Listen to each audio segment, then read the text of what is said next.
Magandang gabi po sa inyong lahat. Mga kaibigan at mga kababayan, ako po ay si Paolo Benigno A. Aquino III.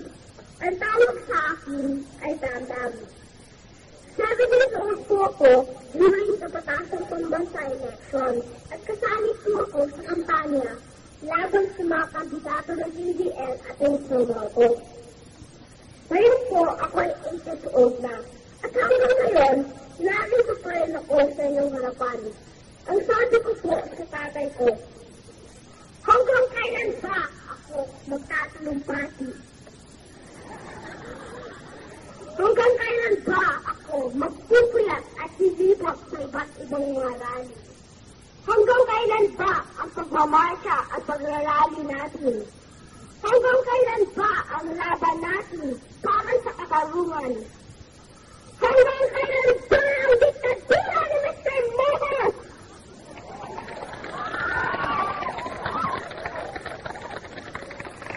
Sana po ibalik na ni Mr. Marcos ang ating kalayaan. Sana po magkaroon na tayo ng tunay na demokrasya upang ang mga batang tulad ko ay magkaroon ng mabuting kinabukasan. E kung hindi po, ditatandaan na ako sa kakatalumpati sa iyong harapan. Ganun pa man, nalalaman ko na ang ginagawa ko ay napakaliit na bagay lamang. Marami po sa atin ay naghihirap at nagugutom. Marami po sa atin ay walang trabaho. Marami po sa atin ay nagtulusa. Marami po sa atin ay malapit nang mawalan ng pag-asa. Ito po ba ay ating pahihintulutan? Shall we allow Mr. Marcos to mortgage our future and the future of our children? Shall we allow Mr. Marcos to continue leading a nation that has brought to all kinds of crises?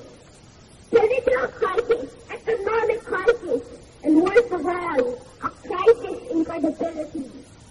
Shall we allow Mr. Marcos to bring our nation to destruction and our people to the brink of despair?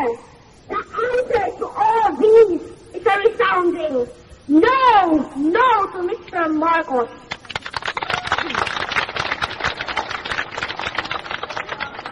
Ano na po ng pagbabago? Panibagong lakas.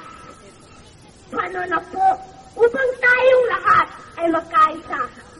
Paano na po na ipakita natin ang pagmamahal natin sa ating bansa?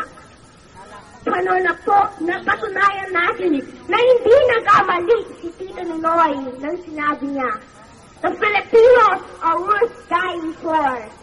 Paano na po upang tayong lahat ay magkaroon ng bagong leader? A leader who will give us back our justice, freedom, and true democracy.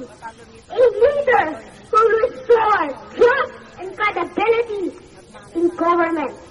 A leader who will give us back our pride as a Filipino and our dignity as a people. Babalik po sa atin ang ating kalayaan kung tayo ay magtutulungan para sa ikabubuti ng kapwa-tao ng ating bayan. Babalik po sa atin ang ating katarungan kung tayo ay magsisikap. Babalik po sa atin ang tunay na demokrasya kung hindi tayo hihinto sa paglalaban hanggang makamtan natin ito. Babalik po sa atin ang lahat ng yan kung bawat isa sa atin ay magdadasal upang maliwanagan natin kung ano ang magagawa natin para sa ating bansa. Babalik po sa atin ang kalayaan, katarungan, at tunay na demokrasya kung ipaboto natin si Cory Aquino Marbeste at si Joel Lorenzo Vice President. Gaya ng dati, ako po ay magwawakas sa pamamagitan ng isang maikling pula. Si Tito Ninoy po ay umuwi sa ating bayan. Hangarin at adikain ay balik ang kalayaan. Makipag-usap kay Marcos ang kanyang pakay, Agosto 21 nang siya'y pinatay. Isang putok ay kumutulog sa kanyang buhay. Ang sumulubong sa kanya sa payo-palay. laban. Ngunit ang mga Pilipino ay nagising sa pagkakahiwalay at pinagpapatuloy nila ang kanyang dakilang laban. Kaming mga kabataan na pag-asa ng bayan ay tumutok-tok sa inyong kalupan. Si Cory at Doy ang ibota sa ating halalan at babalik sa atin ang ating kalayaan. Maganda at munlad ang ating kinabukasan, kina Cory at Doy na may pusong marangal.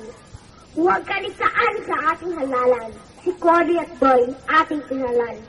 Ang Pilipino ay karapat-dapat ipaglaban, ang sabi ng tita nila'y kong minamahal.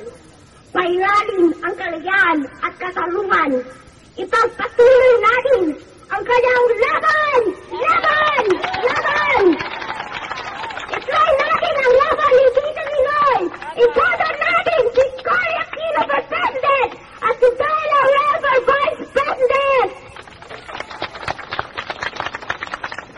Maraming salamat po.